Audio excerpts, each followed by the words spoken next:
Luto ng ating maliit na danggit.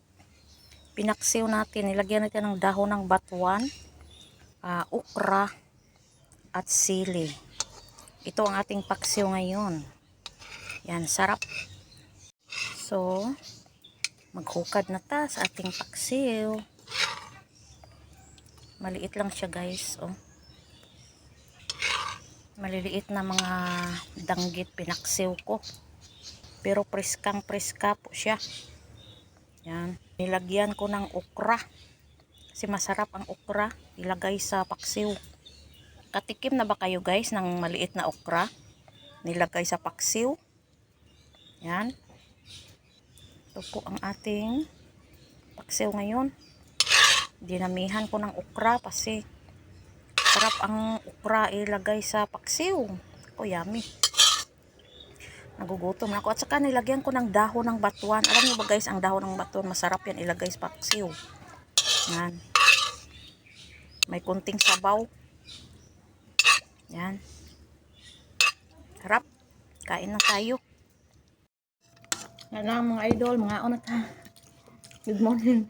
Natay piniritong danggit nga gagmay akong gipa-crispy. Gusto sa ko mga anak crispy nga. Crispy kayo. Nga nagpaksiw pug ko kung gagmay nga danggit. Gibutangan ako okra. Lami kayo.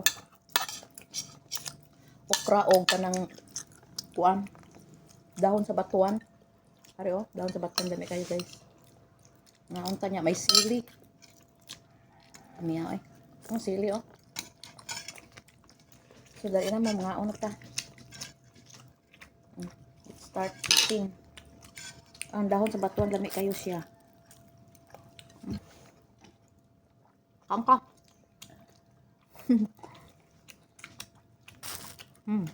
Aslang. Sili. Alang.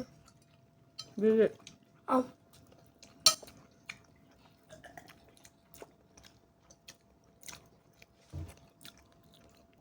Okra. Lami kayong okra nga. Ibutang sa paksiw. Parisan og dukot. Parisan og dukot. Lami kayo. Nay dukot oh. Dukot sa kanon ba? Nami kayo. Hindi na ako. Sige. Tingnan mo ah.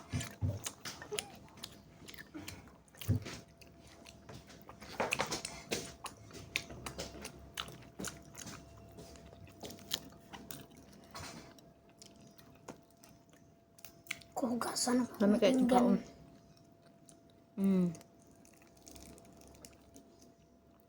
Lami kayo ay. Ngaon ta. Thank you for watching, guys. Ang kaon tag dahon sa batuan. Lami kayong dahon sa batuan. Nakatilaw na mag dahon sa batuan. Wala pa.